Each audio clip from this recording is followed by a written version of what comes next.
কাৰ্যসূচী আজি ৰাজ্যত সমগ্ৰ ৰাজ্যত হৈছে নেকি? সমগ্ৰ ৰাজ্যতে হৈছে। আমাৰ কাৰ্বি আংলঙৰ লগতে মানে গোটেই আমাৰ যিমান মানে এপছৰ মানে ডিষ্ট্ৰিক্ট কমিটি আছে তাত হ'ব, চেণ্ট্ৰেল কমিটিৰো ইয়াত মানে সহযোগ আছে। আৰু লগতে ইয়াৰ লগতে আমাৰ অগ্ৰণী গণ সংগঠনবিলাকৰো মানে ইয়াত সহযোগ আছে। আৰু ইয়াৰ আমাৰ যিবিলাক শিক্ষাৰ লগত জড়িত মানে আমাৰ ৱেল ইউজাৰবিলাক আমাৰ শুভাকাংক্ষীসকল তেওঁলোকে আমাৰ লগত আছে।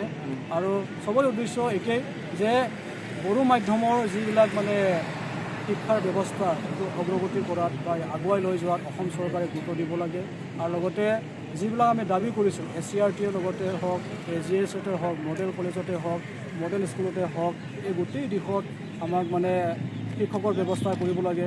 আৰু ইয়াৰ আধুনিকীকৰণৰ লগতে ইয়াত মানে কিছুমান শিক্ষাৰ মানে সৰঞ্জামবিলাক সা সঁজুলিবিলাকৰ যোগান ধৰিব লাগে বুলি আমি দাবী কৰিছোঁ। কিয়নো আজিৰ যিহেতু আল্ট্ৰা মডাৰ্ণ এটা বিৰাট আমি যথেষ্ট পিছুৱাই আছোঁ। গতিকে আমি কিছুমান সঁজুলিবিলাক, কিছুমান টেকনিকবিলাক, ডিজিটেল মানে কিছুমান প্ৰযুক্তিৰ শিক্ষাৰ ব্যৱস্থাবিলাক আমাৰ যাতে ভিতৰুৱা অঞ্চলৰ বড়ো মাধ্যমৰ বড়ো ল'ৰাসকলে পায় সেইখিনি আমি দাবী কৰিছোঁ।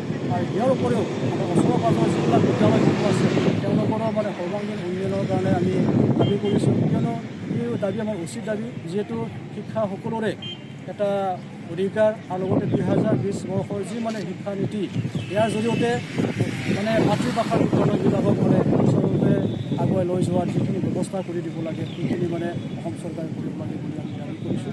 ইয়াত মানে অসম চৰকাৰক আমি এইটোৱে দাবী কৰিম, আমি তেওঁলোকৰ ওপৰত আমাৰ আক্ষেপটো মানে প্ৰকাশ কৰিছোঁ যাতে তেওঁলোকে যাতে আমাৰ যি মানে ধৰ্ণা কাৰ্যসূচী যি আমি ধৰ্ণা কাৰ্যসূচী মানে গ্ৰহণ কৰিলোঁ ইয়াৰ জৰিয়তে আমাৰ মানে তাতৰ অনুৰোধটো আমি প্ৰকাশ কৰিছোঁ যাতে আগন্তুক মানে সময়ত তেওঁলোকে অতি শীঘ্ৰে আমাৰ দাবীসমূহ পূৰণ কৰে সেইখিনিয়ে আমি অসমৰ কেইবাটাও মানে মডেল কলেজ হৈছে।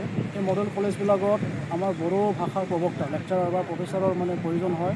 কিয়নো যদি সঁচাকৈ আমি মাতৃভাষা যদি আগুৱাই লৈ যাব হ'লে আমাৰ এই দিশতো আমি শিক্ষক নিযুক্তি দিব লাগিব। যদি শিক্ষকো নাথাকে আমাৰ মাতৃভাষাটো কেনেকৈ আমি আগুৱাই লৈ যাম।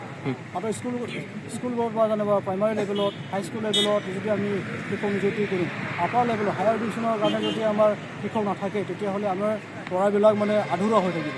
গতিকে মডেল কলেজবিলাক যিহেতু যথেষ্ট উন্নত প্ৰযুক্তিৰ এটা ছিষ্টেমত মানে তেওঁলোকে এইটো গঠন কৰিছে। গতিকে তেনে ক্ষেত্ৰত আমাৰ ল'ৰা ছোৱালীয়ে যাতে সুবিধা পায় সেইখিনি আমি অনুৰোধ কৰিছোঁ।